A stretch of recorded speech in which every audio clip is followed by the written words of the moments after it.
course. Sir, may I come in? Yes, please. Good morning. Good afternoon, sir. Good afternoon, ma'am. Good afternoon. sir. Please take your seat. Thank you, sir. You're Mr. SUYASH DWIVEDI. Yes, sir. SUYASH, you're comfortable with English as your preferred medium? Yes, sir. Okay. And you're vaccinated? Yes, sir. I've had the double dose. Double dose. And you're not having any symptoms right now?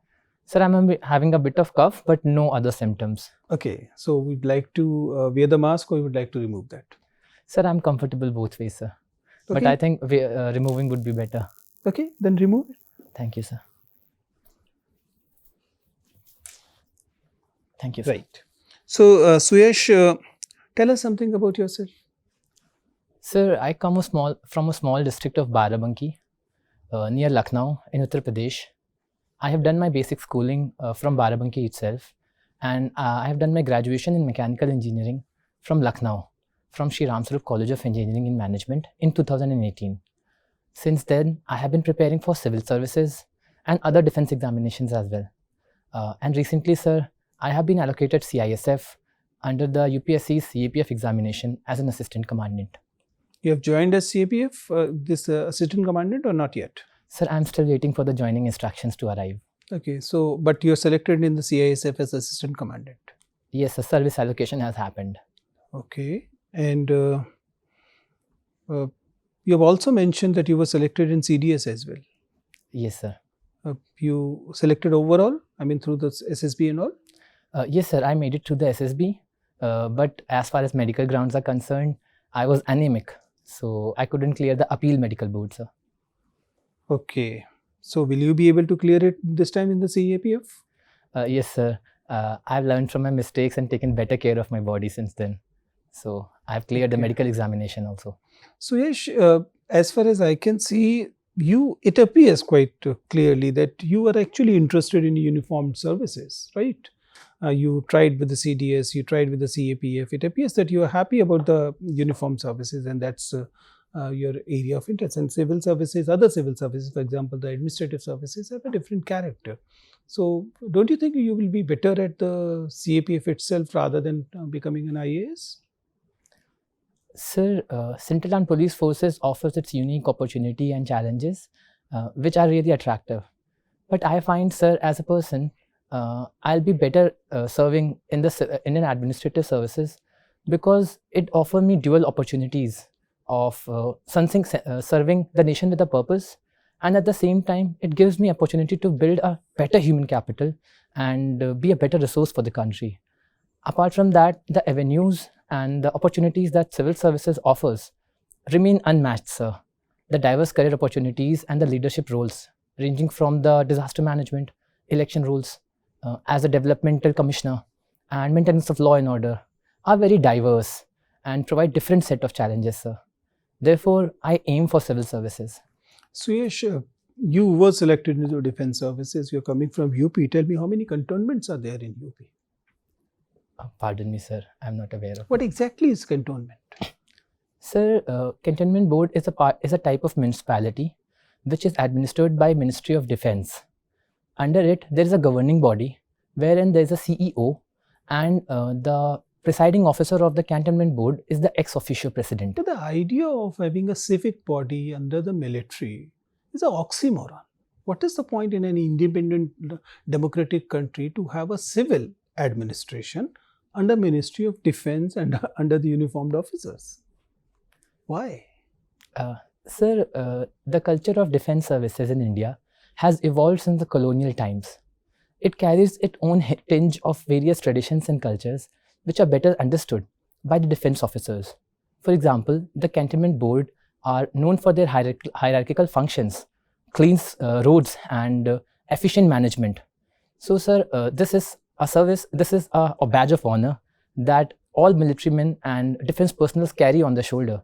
So I believe that... I understand that they can have all these pom-pom stuff in the Air Force stations, in the military station, in the workplace. But why civil administration? Sir, because military cantonments are not purely a civilian body. They are the defense installations and require the mobilization under certain circumstances of aggression or war.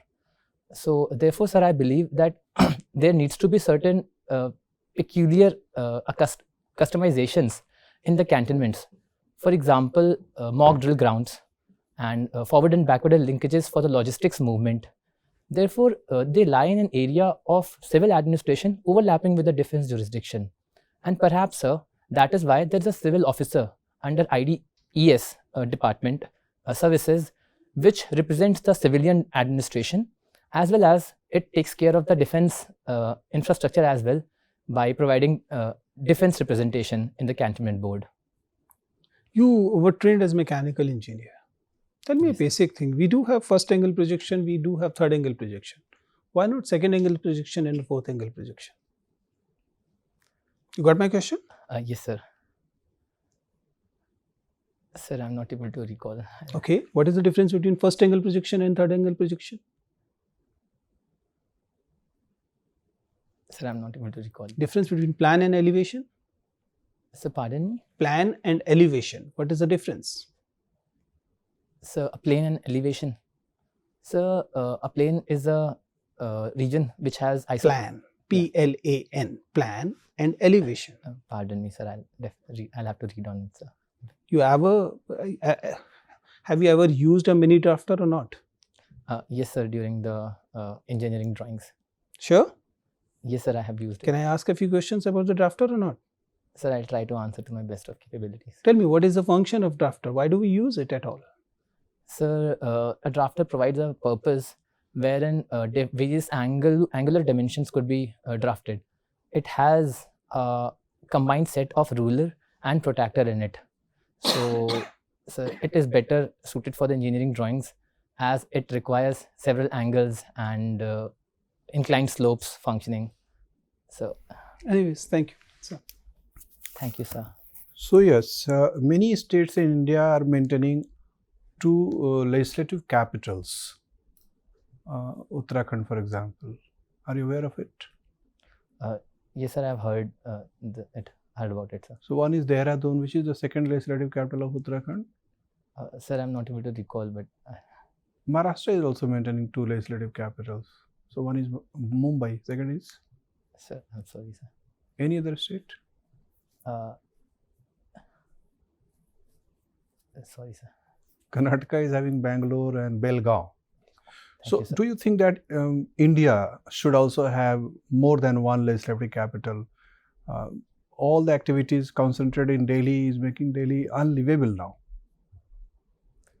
So Delhi serves as a nerve center of India's administration, and we have seen that there have been requirements on the ground of security, infrastructure, and disaster on the old Parliament building. But under the ambit of Central Vista project, sir, we see that all these new developments have been taken care of. So therefore, I don't see, in my humble opinion, sir, the need of a new capital for legislative purposes in India. Article 130 of the Constitution says that the seat of the Supreme Court would be Delhi or any other place. It mentions any other place.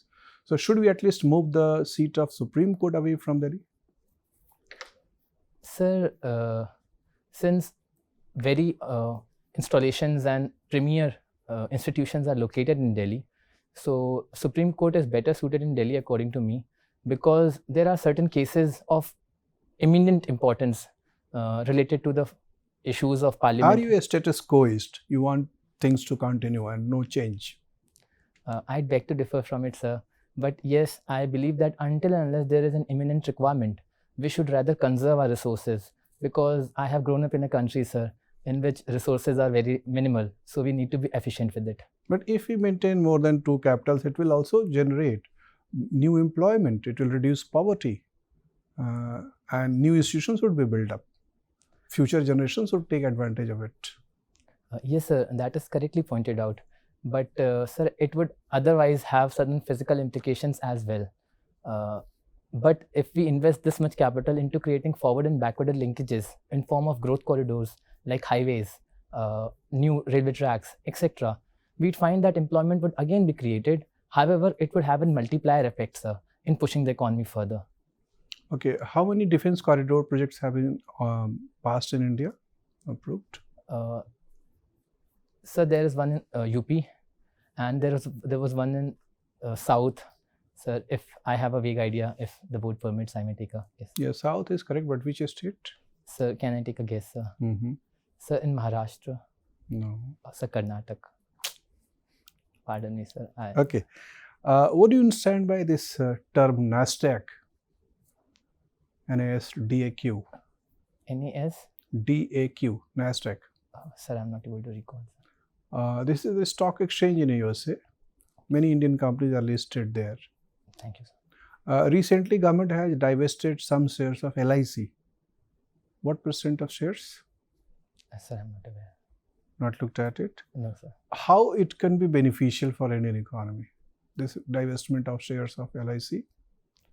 Sir, divestment releases money, and as government puts up its share for the public use, and this money could rather be otherwise utilized in other asset making expenditures. Is there only monetary benefit, no other organizational benefit or managerial benefit? Sir, divestment also creates the involvement of private players as they take on the shares. So their representatives also get seat in the board of directors. So they would bring their expertise and efficiency in the government departments, in the institutions that are run by the government. One director is represented by what % of shares? Sir, I have no idea, sir. Okay, thank you. Suyash, Morning. Afternoon. you reside in Barabanki. Yes, ma'am. So tell me, is there a story behind this name? Yes, ma'am. There are two legends. The one being that this was the poised land wherein the Vara avatar of Lord Vishnu incarnated. So it was called Banhayan, which later in the time got distorted to Barabanki. Another story goes on the 13th and 14th century. When the place was occupied in the Muslim conquest, it was divided into 12 people who were called Bankas. And these were very quarrelsome people, and therefore the land came to be known as the land of Barabanke. So in time it got distorted to Barabanki, ma'am. Okay.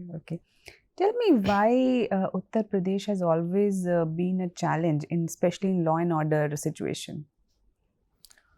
Ma'am, the very basic reason for it that I accrued it is the population of Uttar Pradesh. Since there is a lot of population, so the crime rate have been high. Incidences of crime have been high. Apart from that, ma'am, the efficiency of government system, because of low manpower and police personnel, police have been resorting to several other tactics which have resulted in law and order problems as well, like custodial torture in the past. Apart from that, ma'am, there was huge unemployment in the past, because of which also certain incidents have been rising. But now when we see towards it, as these issues are addressed, the total incidences of Uttar Pradesh crime as per population percentage are one of the lower ones in the country, ma'am. Do you think it is attributed to underreporting? Ma'am, underreporting could be one of the reasons, because the level of awareness is still not up to that much in Uttar Pradesh. However, with the rise of social media and reach of social media towards people, and government's campaign like that of Bailout Cafe in Saharanpur have done immense work in the fields of underreporting. Therefore, I'd say, ma'am, to accrue all of it to the underreporting and take away the credit to the government would not be fair on their part. Very right. So there is a scheme of one district, one product. What is the product from your district? Ma'am, it is textile products. Barabanki is very famous for the production of scarf in rayon fibers and nylon fibers, and much of it, bulk of it, is exported to the Gulf countries. Okay. You are also an enthusiast regarding cosmos. Yes, ma'am. So tell me, what is this wormhole theory? Ma'am, it is a theory in the interstellar travel, wherein we see that the distance of interstellar travel are millions of light years away. So it is not practically possible in one's own lifetime to do intergalactic travel. This is where wormhole concept comes into play. Wormhole is a puncture between space and time which shortens the distance of galactic travel, wherein one can enter through one hole, like one opening of the hole, and exit at the other, which would cut short the travel of millions of light years. Okay, and which movie has shown this? Have you seen the movie? Yes, ma'am. Interstellar has profusely relied on the concept of wormhole. There is also a concept of singularity. Yes, ma'am. What is it? Ma'am, singularity is a point in space and time where there is infinite gravity and the relevance of time loses. It is that point where the physics that we know of breaks down. And what kind of physics operates? Ma'am, this is the frontier area of cosmology and space science, which is still being explored. Okay, my last question to you. Who is the Thanos of Indian politics? You watch Marvel movies? Yes, ma'am. Yes, I did. Ma'am, I'd rather say there is not one Thanos in Indian politics, but many of them. All the people who play the politics of separatism, violence, and unjust means to achieve their goals are what Thanos stands for. And I believe they signify the Thanos of Indian politics. Very right. Thank you. Thank you, ma'am. Shuyash. Afternoon, sir. So just tell me one thing about the policy of the UP government to promote tourism in Uttar Pradesh. Sir, Uttar Pradesh is traditionally known for its spiritual and cultural significance.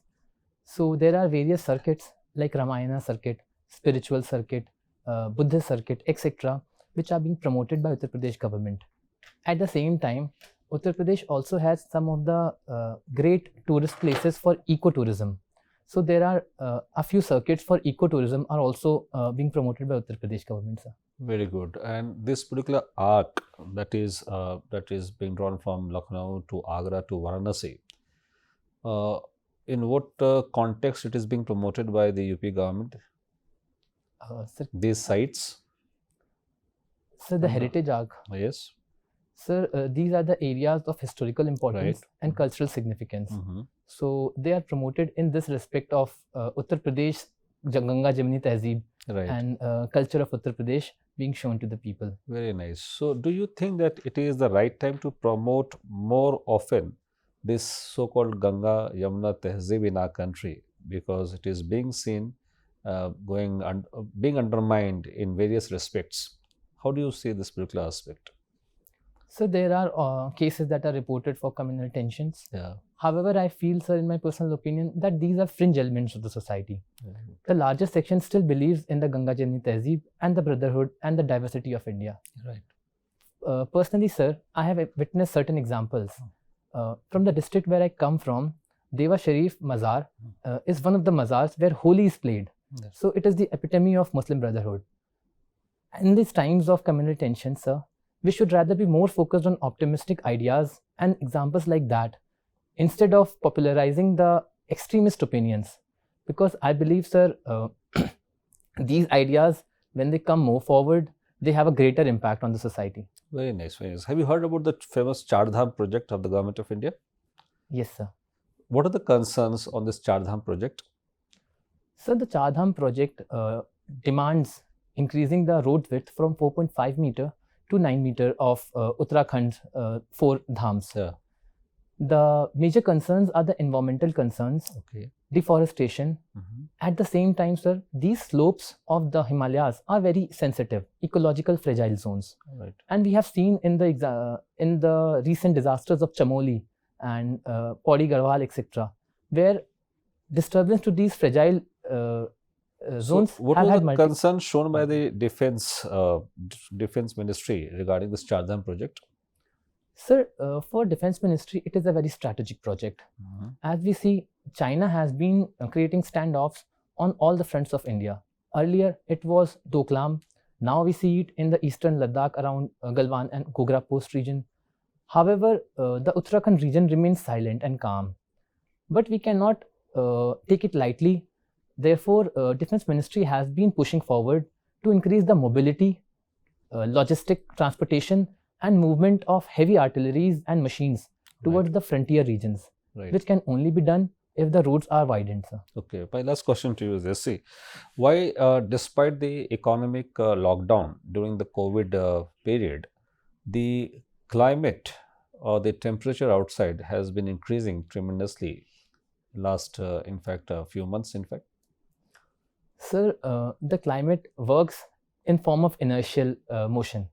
Once we set off climate in a runaway effect, it goes on increasing even if we start to curb down our emissions. Perhaps that is why, sir, it has been very effective, proficiently pushed for that we have to cut down our emissions at the same time, employ the technologies of carbon capture and sequestration so that we do not go beyond the tipping point. And sir, therefore, I believe that the temperature has been rising because even though we were not adding much of the carbon back at that time, but we had set that change in motion. Okay. So it continued. Okay. Thank you. Suyash. Suyash, recently we have seen that China-Pakistan relations are being affected with the global climate change. What are the reasons, like how it is impacting? How Sir, global climate change may have an impact over the relationship between the China and Pakistan? sir, I do not have a much idea on it, but if the board permits, I can. In terms of the BRI projects?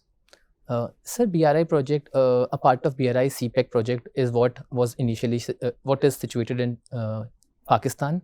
So the Gwadar port was thought to be a money generating port. However, it hasn't turned out to be that.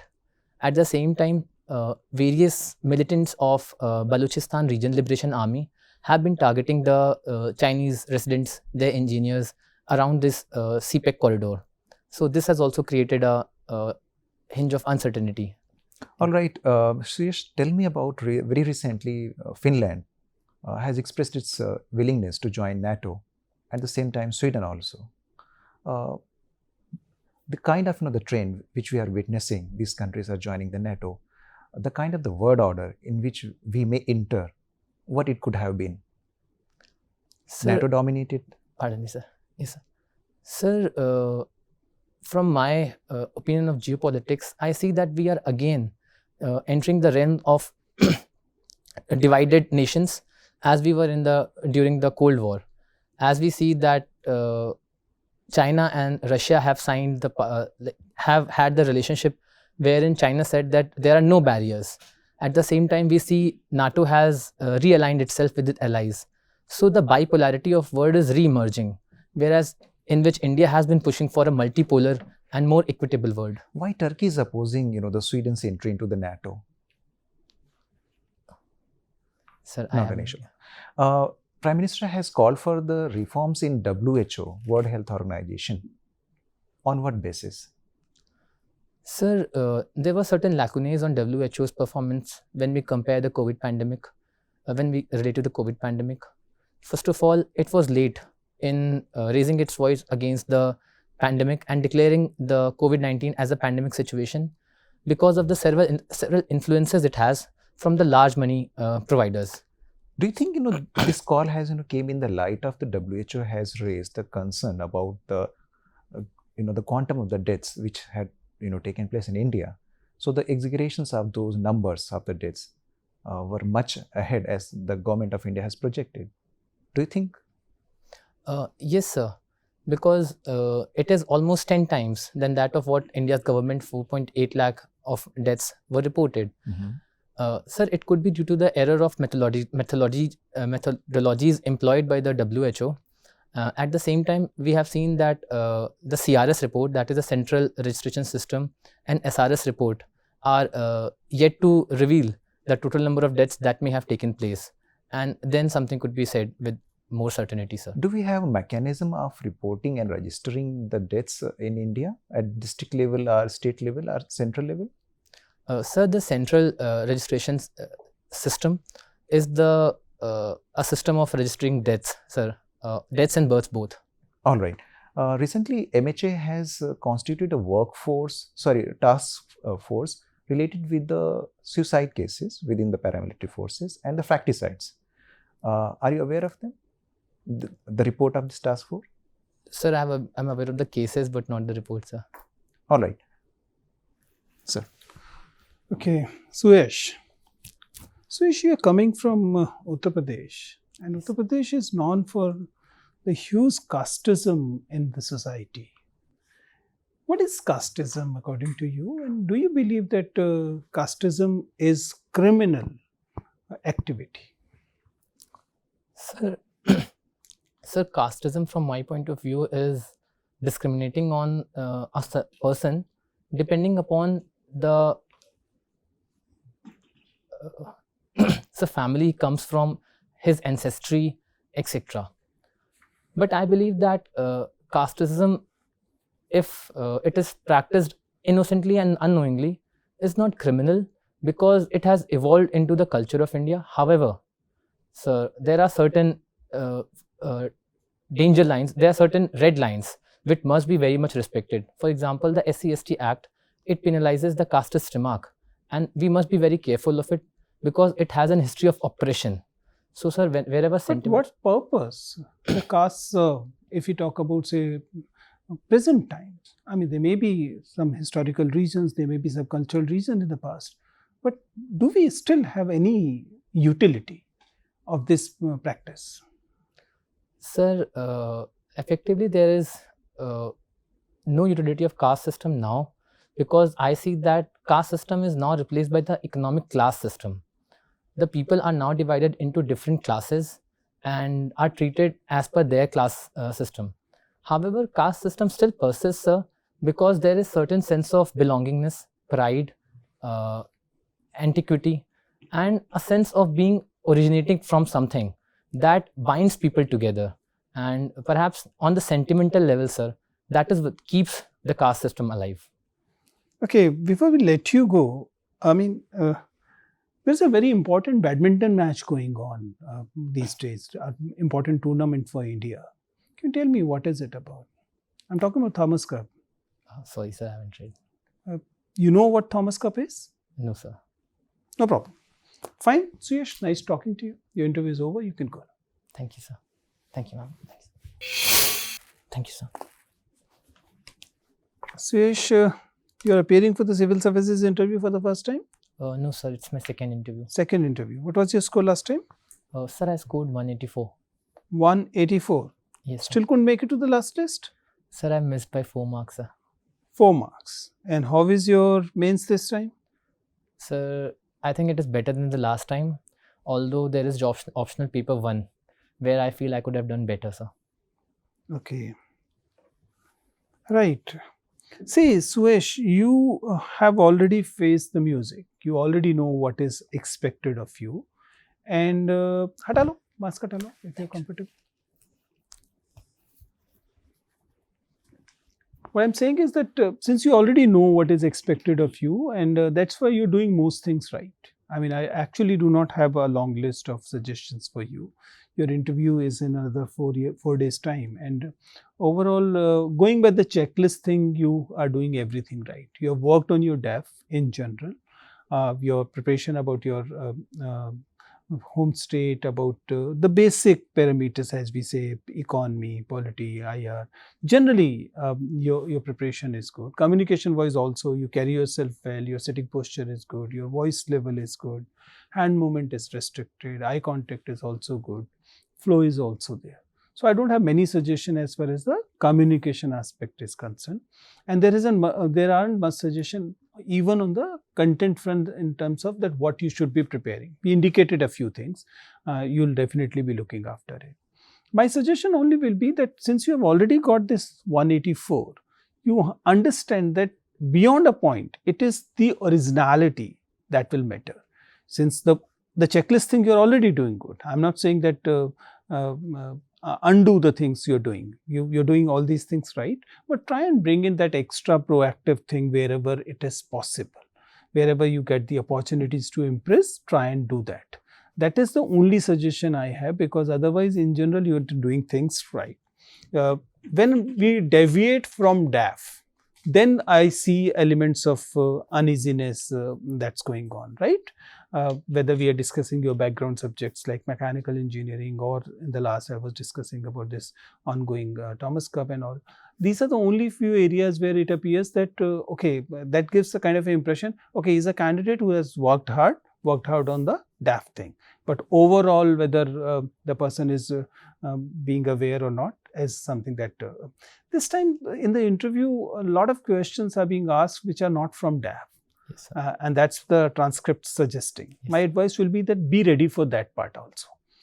Obviously, you cannot be ready beyond a point on that, but make sure that you show that kind of a mental alertness and awareness wherever required, because there aren't much suggestion when it comes to in general the technical presentations and the way you present yourself things are concerned.